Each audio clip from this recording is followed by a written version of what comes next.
तो स्वागत करता हूं दोस्तों आज के अपने यूट्यूब चैनल में आप लोग का बहुत बहुत स्वागत है।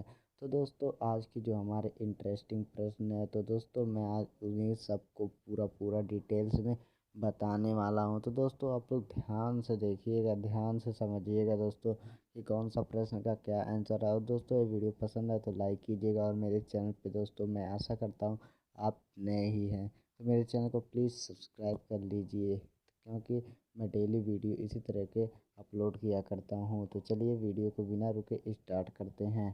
तो जो हमारा पहला प्रश्न दिया हो यानी कि 21वां प्रश्न है, वो प्राकृतिक गैस का दहन किस प्रकार का रासायनिक अभिक्रिया है। ए दिया हुआ समंजनीय है और दूसरा दिया अपघटन अभिक्रिया, तीसरा दिया ऊष्मक्षेपी अभिक्रिया, डी दिया हुआ विघटन अभिक्रिया। तो कौन सा हमारा सही है ये आप लोग हमें कमेंट सेक्शन में भी बता सकते हैं। आप लोग आप कितने आंसर का राइट आंसर दे रहे हैं यहाँ गिनते रहिए, अंत में हमें कमेंट कीजिएगा। तो इसका हो जाएगा ऊष्मक्षेपी अभिक्रिया। उसके बाद अगला प्रश्न हमसे क्या कह रहा है देख लीजिए। यहाँ पर कह रहा है कि जो कॉपर चूड़ है, कॉपर चूड़ को वायु में गर्म करने पर उसके सतह पर कॉपर ऑक्साइड की एक परत जम जाती है। इस परत का रंग कैसा होता है।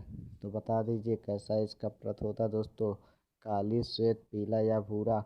इसको बहुत ही ध्यान से दोस्तों आप लोगों ने प्रश्न सुना होगा, तो आई होप आप लोगों ने इसका आंसर जान लिया होगा। तो इसका आंसर हो जाएगा दोस्तों काली। उसके बाद अगला जो हमारा प्रश्न है वह हमसे कह रहा है कि जो साग सब्जियां का विघटन होकर कंपोस्ट बनना किस अभिक्रिया का उदाहरण है। या कंपोस्ट यानी कि गड्ढे में जो दोस्तों साग सब्जियों को छोड़ा जाता है तो उन्हें कंपोस्ट गड्ढा कहते हैं। तो ये दिया ऊष्मक्षेपी, बी दिया ऊष्मक्षेपी और सी दिया प्रतिस्थापन, डी दिया हुआ उभयगामी। तो दोस्तों ए बी को बहुत ही ध्यान से देखिएगा, क्योंकि ऊष्मा छोपी और ऊष्मक्षेपी दोस्तों दो हैं, तो उसमें ध्यान से देख लीजिएगा आप कौन सा आंसर है। तो दोस्तों इसका आंसर होगा हमारा ऊष्मक्षेपी। उसके बाद नेक्स्ट प्रश्न हमसे क्या कह रहा है, सोडियम हाइड्रोक्साइड का पीएच मान लगभग लगभग कितना होता है। जो सोडियम का हाइड्रोक्साइड पीएच मान होता है 11 है, 12 है, 13 है, 14। तो कौन सा होगा ये मैं कमेंट सेक्शन में बता सकते हैं। तो दोस्तों आई होप आप लोग को प्रश्न अच्छा लग रहा होगा, बहुत ही इंटरेस्टिंग प्रश्न है। तो दोस्तों इसका जो आंसर है वह हो जाएगा 14। उसके बाद बढ़ते हैं अगले प्रश्न की ओर। अगला प्रश्न हमसे क्या कह रहा है, किसी उदासीन विलयन का पीएच मान होगा। अगर कोई उदासीन विलयन है दोस्तों तो इसका पीएच मान क्या होगा, 7, 2, 9 या 11। तो बता दीजिए इसका कौन सा हो जाएगा दोस्तों। तो दोस्तों इसका हो जाएगा ए यानी कि 7, ए 7 है। उसका बाद अगला प्रश्न हमसे क्या कह रहा है कि जो दांतों का मसूड़ा किस पदार्थ का बना है जो काफ़ी कठोर है। तो बता दीजिए यहाँ पर ए दिया हुआ है कॉपर क्लोराइड, बी दिया हुआ है कैल्शियम फॉस्फेट, सी दिया हुआ है कैल्शियम कार्बोहाइड्रेट कार्बाइड, उसके बाद दिया है कैल्शियम कार्बोनेट। तो कौन सा हमारा सही आंसर है, यानी ये कौन सा हमारा सही उत्तर है, ये हमें आप लोग बता सकते हैं। और दोस्तों आप लोगों ने आई होप इनमें से एक प्रश्न चूज कर लिया होगा। तो हाँ दोस्तों मैं इसका बता देता हूँ, इसका आंसर हो जाएगा बी यानी कि कैल्शियम फॉस्फेट।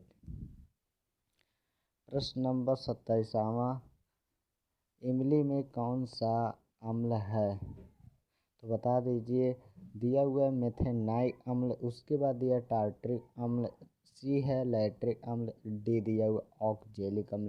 तो दोस्तों इन 4 तरह के अम्लों के बारे में बताया गया। तो कौन सा अम्ल है जो इमली में पाया जाता है। तो दोस्तों इसका जो आंसर हो जाएगा यानी कि उत्तर हो जाएगा वह हो जाएगा टार्ट्रिक अम्ल। उसके बाद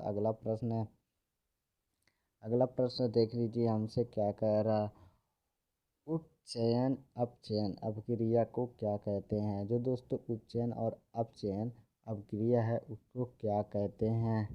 तो दोस्तों ए दिया हुआ ऊष्मशोषी अभिक्रिया, बी दिया हुआ है रेडॉक्स अभिक्रिया, सी दिया हुआ अवक्षेपण अभिक्रिया, डी दिया हुआ है ऊष्मक्षेपी अभिक्रिया। तो कौन सा दोस्तों ये हमें कमेंट सेक्शन में ज़रूर बता सकते हैं।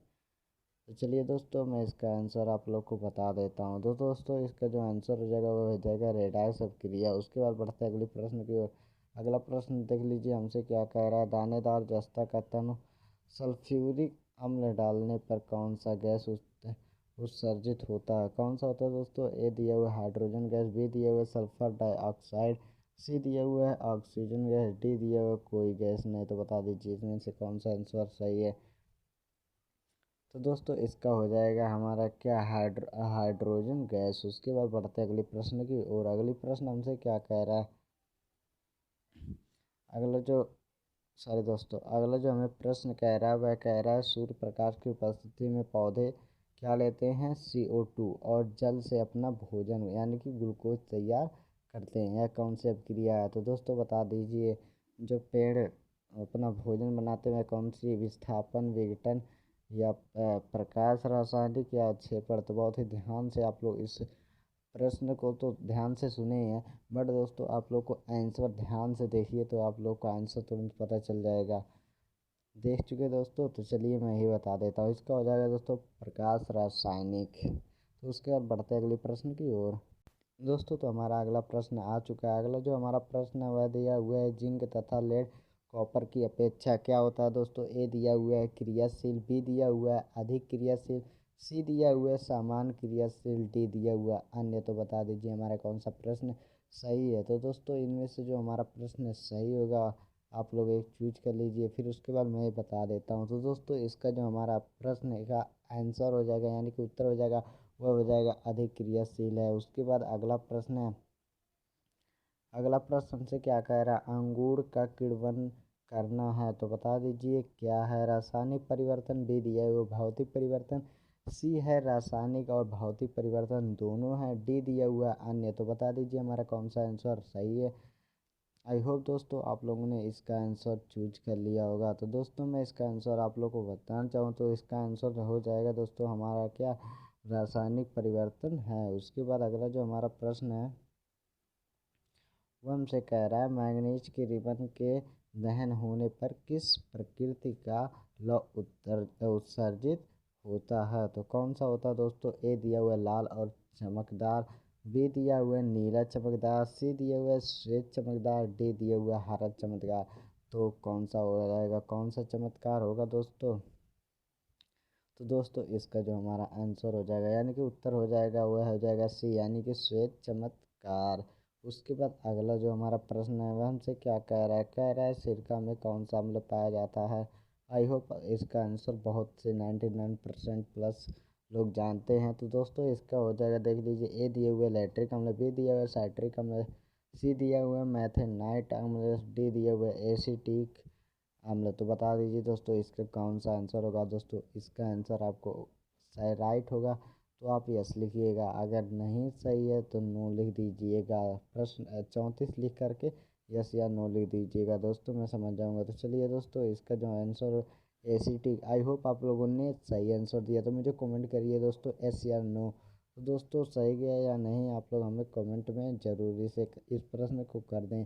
उसके बाद अगला जो हमारा प्रश्न है वह क्या कह रहा है, निम्न में विजातीय यौगिक है। तो कौन सा? ए दिया हुआ plaster plaster of Paris, B दिया हुआ खड़िया, सी दिया हुआ संगमरमर, डी दिया हुआ चूना पत्थर। तो कौन सा सही है दोस्तों, हमें कमेंट सेक्शन में बता सकते हैं। तो दोस्तों इसका जो हमारा हो जाएगा वह हो जाएगा क्या, प्लास्टर ऑफ पेरिस। उसके बाद अगला प्रश्न है, अगला प्रश्न दोस्तों हमसे क्या कह रहा है, नींबू के पीएच मान लगभग होता है, क्या होता है दोस्तों? ए 10, बी 2.2 है, सी दिया हुआ 12 है, डी दिया हुआ 14। तो कौन सा होगा? तो दोस्तों मैं आप लोग को इसका आंसर बता देता हूँ। जो दोस्तों इसका आंसर हो जाएगा वह हमारा हो जाएगा क्या, 2.2 है। उसके बाद अगला जो हमारा प्रश्न है वह हमसे क्या कह रहा है, अगला प्रश्न दोस्तों हमसे कह रहा है, मधुमक्खी के डंक मारने पर किस पदार्थ से उपचार करना लाभकारी है? ए दिया हुआ है बेकिंग सोडा, बी दिया हुआ है सोडियम कार्बोनेट, सी दिया हुआ है सोडियम क्लोराइड, डी दिया हुआ है अन्य। तो बता दीजिए कौन सा हमारा प्रश्न राइट है। और दोस्तों मेरे चैनल को अभी तक सब्सक्राइब आपने नहीं किया तो प्लीज़ चैनल को सब्सक्राइब करके बेल आइकन को ऑल प्रेस जरूर करें। तो दोस्तों इसका जो हमारा उत्तर हो जाएगा ये हो जाएगा बेकिंग सोडा। उसके बाद दोस्तों हमारा अगला जो प्रश्न है वो दोस्तों क्या कह रहा है, मुंह साफ करने के लिए किस प्रकार के व्यंजन का व्यवहार करना चाहिए जिससे कि दंत क्षय रोग जा सके, तो बता दे रोका जा सके। तो बता दीजिए कौन सा हमारा, ए दिए हुए अम्लीय दंत मंजन, बी दिए हुए क्षारकीय दंत मंजन, सी दिया हुए उदासीन दंत मंजन, डी दिए हुए सभी। तो बता दीजिए कौन सा होगा। तो दोस्तों आई होप आप लोगों ने इसका आंसर राइट दिया होगा, यानी कि क्षारीय दंत मंजन। इसका दोस्तों केवल 70% लोग आंसर दे पाए हैं। तो आप लोग आंसर दे पाए या नहीं, ये दोस्तों हमें 38 लिखने के बाद यस या नो लिख दें। उसके बाद दोस्तों हमारा अगला प्रश्न है। अगला प्रश्न हमसे क्या कह रहा है, निम्न में कौन धातु विद्युत का सुचालक है। तो कौन सा है, A graphite, B copper, C sulphur, D है हीरा। तो कौन सा होगा दोस्तों, हमें कमेंट सेक्शन में आप लोग ज़रूर बता सकते हैं। तो दोस्तों इसका आंसर हो जाएगा हमारा ग्रेफाइट। उसके बाद नेक्स्ट प्रश्न है। नेक्स्ट प्रश्न हमसे देख लीजिए यहाँ पर क्या कह रहा है। नेक्स्ट प्रश्न हमसे कह रहा है, निम्न में किस धातु को चाकू से काटा जा सकता है। दोस्तों बहुत ही इंटरेस्टिंग प्रश्न है। ए दिए हुए magnesium, B sulphur, C sodium, D है क्रोमियम। तो दोस्तों बहुत इंटरेस्टिंग प्रश्न है। हमें ये ना पूरा लास्ट प्रश्न है। तो दोस्तों ये हमारा इसका जो आंसर हो जाएगा वह होगा सोडियम। तो आई होप दोस्तों आप लोगों ने पूरा का पूरा आंसर यानी कि 20 में से 20 को प्रश्न राइट दिया होगा। और दोस्तों वीडियो पसंद आए होगे तो वीडियो को लाइक कीजिए। दोस्तों मेरे चैनल पे नए तो प्लीज़ दोस्तों चैनल को सब्सक्राइब कर लें, क्योंकि बहुत ही मेहनत लगती है दोस्तों वीडियो को ना, हमारे मेहनत को सफल करें। और दोस्तों बताइए कि क्या मैं लाइव आ करके इससे प्रश्न दोस्तों पूछूं और आप लाइव दोस्तों आंसर दे तो कितना मज़ा आएगा।